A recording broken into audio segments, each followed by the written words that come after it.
मुंगेर महिला जेडीयू प्रकोष्ठ की तरफ से मणिपुर घटना के खिलाफ प्रतिरोध मार्च का आयोजन कर प्रधानमंत्री का पुतला फूंका गया।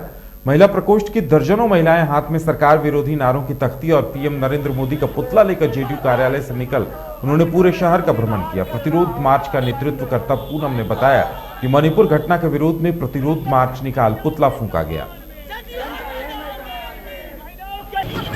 आज मुंगेर जनता दल यूनाइटेड महिला प्रकोष्ठ पूनम देवी एवं सभी महिला साथी के द्वारा सभी जनता दल यूनाइटेड मुंगेर के पदाधिकारियों के साथ फ्लैग मार्च का कार्यक्रम किया गया है, जिसमें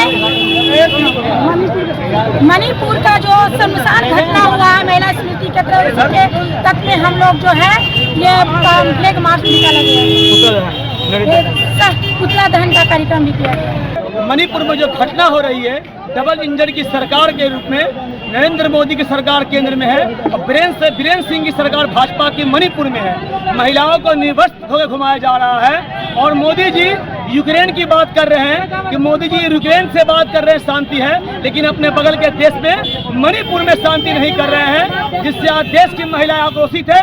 पूरे देश में आज जदयू की तरफ से विरोध हो रहा है और हमारे पार्टी के राष्ट्रीय अध्यक्ष राजीव रंजन सिंह जो मुंगेर के सांसद भी ललन बाबू के निर्देश पर महिला प्रकोष्ठ की ओर से आज नरेंद्र मोदी का यहाँ पुतला दहन कार्यक्रम 1 नंबर। मुहर्रम में होने वाले जुलूस और ताजिया नहीं निकालने का भभुआ सदर ताजिया कमेटी के सदस्यों ने फैसला लिया। पूरे शहर में ताजिए का जुलूस नहीं निकलेगा। सदस्यों का कहना है कि मुहर्रम के लिए मट्ठी लाने के लिए जुलूस निकाला था, जिसमें डीजे भी बज रहा था। तभी भभुआ थाने के थानाध्यक्ष द्वारा डीजे को वापस ले जाने को कहा, पर जुलूस में शामिल लोगों ने डीजे की आवाज कम कर बजाने का आग्रह करने पर कोई सुनवाई नहीं की और न ही डीजे जुलूस, जिसे लेकर प्रशासन ने 40 अज्ञात लोगों पर प्राथमिकी दर्ज कर दी है। वहीं ताजिया कमेटी के सदस्यों का कहना है कि भभुआ सदर ताजिया का जब फैसला होगा हम साथ हैं। जब तक प्रशासन प्राथमिकी वापस नहीं लेती है और डीजे बजाने का आदेश नहीं देती है, तब तक मुहर्रम का कोई काम नहीं होगा, ना ही शहर में ताजिया निकलेगा और ना ही जुलूस। ऐसे सभी सदस्य जिले के डीएम और एसपी से मुलाकात कर आगे उन्होंने निर्देश के इंतजार करने की बात कही है। पूरे शहर की यह बैठक हुई है, जिसमें जितने ताजियादार और खलीफा और हमारे सदर ताजिया के नेतृत्व में यह बैठक हुई है और सर्वसम्मत से यह निर्णय लिया गया है कि मुहर्रम आने वाला जो हम लोग का जो चल रहा है, जो इसमें 27, 28, 9, 10 का जो जुलूस निकलता है, ताजिया निकलती है, वो इस बार नहीं निकाली जाएगी। कारण यही है कि बार बार प्रशासन के द्वारा खास करके भभुआ थानाध्यक्ष रामानंद मंडल जी जो हमारे हैं, जब से ये भभुआ थाना में आए हुए हैं तब से इनके द्वारा कोई भी त्यौहार हो, चाहे वो दशहरा रहा हो, चाहे वो मुहर्रम हो, चाहे वो रामनवमी हो, चाहे वो बराफात हो, हर त्यौहार इस शहर के लोग शांतिपूर्वक आपसी भाईचारगी के साथ मना ले जाते हैं। झारखंड बिहार की तमाम ताज़ा तरीन खबरों के लिए देखिए न्यूज़ बाय स्कोप अब जियो टीवी पर भी उपलब्ध। इसके अलावा तमाम बड़े सोशल मीडिया प्लेटफॉर्म पर भी उपलब्ध है। बिहार में सिटी केबल पर चैनल नंबर 232 पर देखें लेटेस्ट खबरें और डाउनलोड करें प्ले स्टोर से news bye scope app. Banka में धोरैया विधायक ने करोड़ों की लागत से 5 सड़क और नाला का उद्घाटन किया, जिसे लेकर इलाके के लोगों में खुशी है। 40 लाख की लागत से भागलपुर दुमका मुख्य मार्ग से बखड्डा गांव जाने वाली सड़क, 49 लाख की लागत से भागलपुर दुमका मुख्य मार्ग से सोहानी गांव जाने वाली सड़क, 43 लाख की लागत से पुनसिया चिलकावर असौता से डुमरिया तक की सड़क, 32 लाख की लागत से पुनसिया चिलकावर रोड से बसुआरा तक की सड़क और 50 लाख की लागत से पुनसिया चिलकावर रोड से मझौनी गांव जाने वाली सड़क का उद्घाटन किया। इसके अलावा सोहानी गांव में 7 लाख की लागत से विधायक निधि से नाला निर्माण काम का भी उद्घाटन किया गया।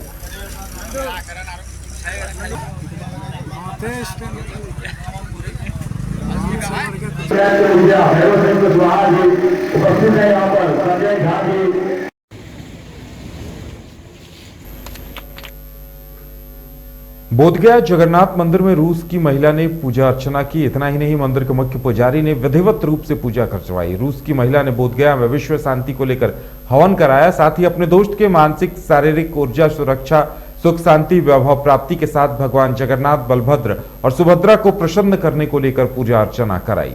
डीजीपी के आदेश पर राजधानी पटना में कई टीओपी खोले गए। उस कड़ी में दीदारगंज थाना स्थित टोल प्लाजा 4 लेन के पास नया टीओपी खोला गया, जिसका उद्घाटन ग्रामीण एसपी सैयद इमरान मसूद ने किया। उन्होंने बताया कि टोल प्लाजा के पास लुटेरा गैंग का आतंक है। इससे निपटने और राहगीरों की सुरक्षा के लिए पुलिस 24 घंटे मुस्तैद रहेगी।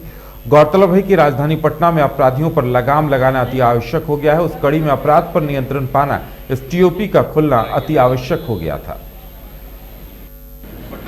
जितने भी टीओपी पहले से स्वीकृत थे उन सबको रिवाइव करने का आदेश प्राप्त हुआ था। उसी के क्रम में हम लोगों ने दीदारगंज चेक पोस्ट यहाँ पे टीओपी का उद्घाटन किया है। एनएचआई की तरफ से ये हमको छोटा भवन मिला है यहाँ पे। इसी में अभी तत्काल रूप से इसमें कार्यरत किया जा रहा है। एक पदाधिकारी की नियुक्ति भी कर दी गई है इस चेक पोस्ट के लिए। ये बेसिकली टाउन आउटपोस्ट का एरिया है जो कि 4 लेन को कवर करता है और वार्ड नंबर 72 को कवर करता है। इसमें हम लोगों को जो यहाँ पे फोर्स और पदाधिकारी रहेंगे उनका मेन दायित्व होगा कि 4 लेन पे जो क्राइम हो रहा है उस पर अंकुश लगाएं। इसके अलावा जो उनके एरिया में क्राइम हो रहा है उस पर नज़र रखें। प्लस यहाँ पे हम लोग वीआईपी मूवमेंट्स होते हैं या कोई ट्रैफिक इशूज होते हैं उसको भी लेकर के नज़र रखने के कार्य करेंगे। और इससे जो 4 लेन पे क्राइम हो रहा है उस पर अंकुश लगाने का पटना। मुंगेर में गंगा समग्र के राष्ट्रीय अध्यक्ष अखिलेश कुमार सिंह ने कहा कि जल और वायु हमारे जीवन जीने का मुख्य आधार है। इसके बिना पृथ्वी पर मानव जीवन कभी भी जीवंत नहीं रह सकता। लेकिन आज गंगा मैली हो रही है और पेड़ों की अंधाधुंध कटाई से वायु प्रदूषित हो रहा है। उन्होंने कहा कि गंगा कोई नदी नहीं बल्कि ये भारत के जीवन और संस्कृति का अभिन्न अंग है। उन्होंने गंगा किनारे 5 किलोमीटर तक जैविक खेती को बढ़ावा देने के लिए सरकार से मांग की। तो भैया ही इस बार हमको दक्षिण बिहार प्रांत के इतना बढ़ जाता था 15 दिन के लिए कि लोग लोटा डुबा के ऊपर से पानी ले लिया करते थे। वो कालखंड अब देखने को नहीं मिलता। अब कुआं और इन स्रोतों का जो लिंक बना हुआ था नदियों से वो टूट चुका है।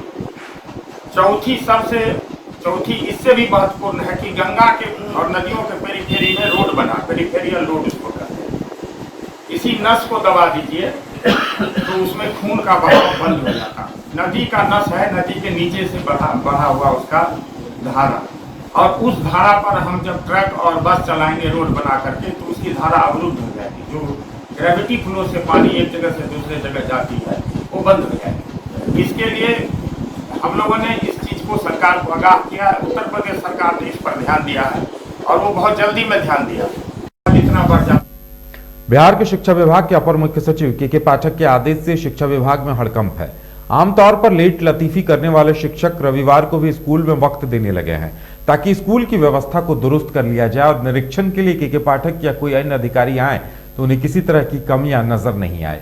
इसी की एक बानगी नवादा शहर स्थित मध्य विद्यालय में देखने को मिली, जहां सहायक शिक्षक गौतम कुमार रविवार को भी अपने स्कूल पहुंचे और अपने साथ कलम के साथ ही हथौड़ी, पेचकस, पिलास, बिजली की वायर, सीढ़ी लेकर विद्यालय पहुंच गए और विद्यालय के क्लासरूम का ताला खोल लाइट एवं पंखे के साथ वायरिंग की मरम्मती में लग गए।